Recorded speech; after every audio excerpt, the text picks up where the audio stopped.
शांताकारं भुजंगशयनं पद्मनाभं सुरेशं विश्वाधारं गगनसदृशं मेघवर्णं शुभांगं लक्ष्मीकान्तं कमलनयनं योगिभिध्यानगम्यं वंदे विष्णु भवभयहरं सर्वलोकैकनाथं।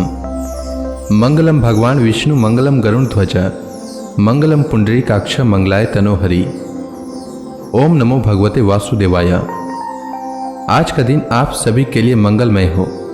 आज मैं कार्तिक मास की कथा का 23वां अध्याय सुनाने वाला हूँ। शास्त्रों के अनुसार कार्तिक माह में प्रतिदिन स्नान करना चाहिए और भगवान विष्णु, माता लक्ष्मी एवं तुलसी माता की पूजा करनी चाहिए। साथ ही कार्तिक मास में भगवान विष्णु की कल्याणकारी कथा का पाठ अथवा श्रवण करना चाहिए।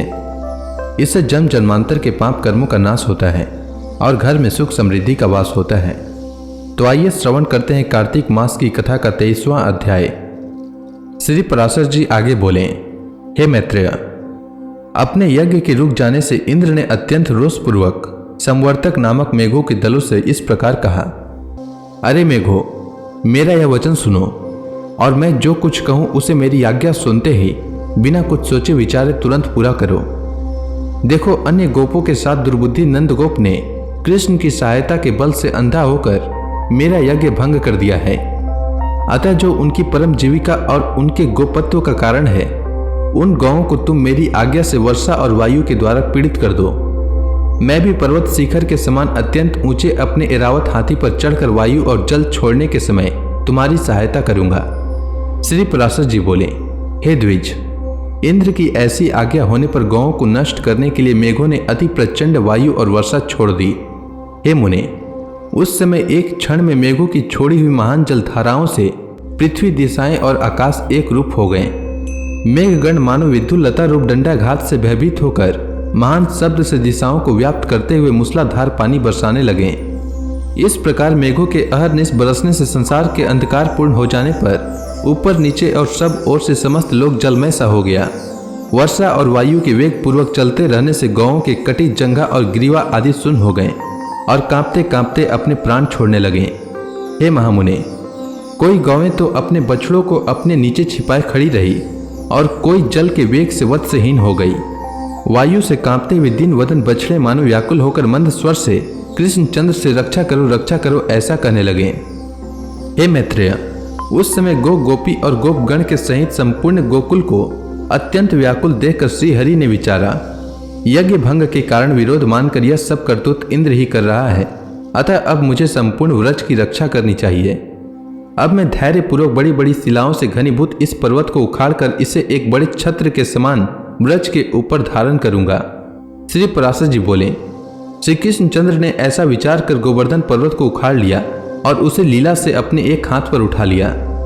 पर्वत को उखाड़ लेने पर सूर्यनंदन श्री श्याम सुंदर ने गोपों से हंसकर कहा, आओ शीघ्र ही इस पर्वत के नीचे आ जाओ। मैंने वर्षा से बचने का प्रबंध कर दिया है। यहाँ वायुहीन स्थानों में आकर सुखपूर्वक बैठ जाओ, निर्भय होकर प्रवेश करो, पर्वत के गिरने आदि का भय मत करो। श्री कृष्णचंद्र के ऐसा कहने पर जल की धाराओं से पीड़ित गोप और गोपी अपने बर्तन छकड़ों में रखकर गौओं के साथ पर्वत के नीचे चले गए। व्रजवासियों द्वारा हर्ष और विस्मय पूर्वक टकटकी लगाकर देखे जाते हुए श्री कृष्णचंद्र भी गिरिराज को अत्यंत निश्चलता पूर्वक धारण किए रहे। जो प्रीतिपूर्वक आंखें फाड़ कर देख रहे थे, उन हर्षित चित्त गोप और गोपियों से अपने चरित्रों का स्तवन होते हुए श्री कृष्णचंद्र पर्वत को धारण किए रहे। हे विप्र, गोपों के नाश करता इंद्र की प्रेरणा से नंद जी के गोकुल में 7 रात्रि तक महाभयंकर मेघ बरसते रहे। किंतु जब श्री कृष्णचंद्र ने पर्वत धारण कर गोकुल की रक्षा की तो अपनी प्रतिज्ञा व्यर्थ हो जाने से इंद्र ने मेघों को रोक दिया।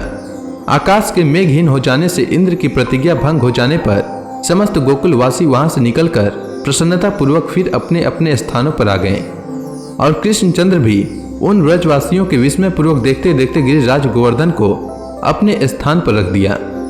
श्री पराशर जी आगे बोले, इस प्रकार गोवर्धन पर्वत का धारण और गोकुल की रक्षा हो जाने पर देवराज इंद्र को श्री कृष्णचंद्र का दर्शन करने की इच्छा हुई। अतः शत्रुजित देवराज गजराज एरावत पर चढ़कर गोवर्धन पर्वत पर आए और वहां संपूर्ण जगत के रक्षक गोप वेशधारी महाबलवान श्री कृष्णचंद्र को ग्वाल बालों के साथ गौएं चराते देखा। हे द्विज, उन्होंने यह भी देखा कि पक्षी श्रेष्ठ गरुड़ अदृश्य भाव से उनके ऊपर रहकर अपने पंखों से उनकी छाया कर रहे हैं तब वे एरावत से उतर पड़े और एकांत में श्री मधुसूदन की ओर प्रीतिपूर्वक दृष्टि फैलाए हुए मुस्कुरा कर बोले। इंद्र ने कहा, हे श्री कृष्णचंद्र, मैं जिस लिए आपके पास आया हूं वह सुनिए। हे महाबाहो, आप इसे अन्यथा न समझें। हे अखिलाधार परमेश्वर, आपने पृथ्वी का भार उतारने के लिए ही पृथ्वी पर अवतार लिया है।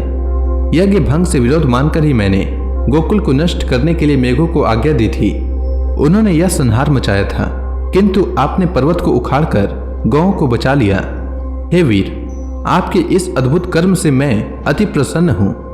हे कृष्ण, आपने जो अपने एक हाथ पर गोवर्धन धारण किया था, इससे मैं देवताओं का प्रयोजन सिद्ध हुआ ही समझता हूं। आपसे रक्षित गौओं से प्रेरित होकर ही मैं आपका विशेष सत्कार करने के लिए यहाँ आपके पास आया हूँ। हे कृष्ण, अब मैं गौओं के वाक्यानुसार ही आपका उपेंद्र पद पर अभिषेक करूंगा तथा आप गौओं के इंद्र हैं, इसलिए आपका नाम गोविंद भी होगा। श्री पराशर जी आगे बोले। तदंतर इंद्र ने अपने वाहन गजराज एरावत का घंटा लिया और उसमें पवित्र जल भरकर उससे कृष्णचंद्र का अभिषेक किया।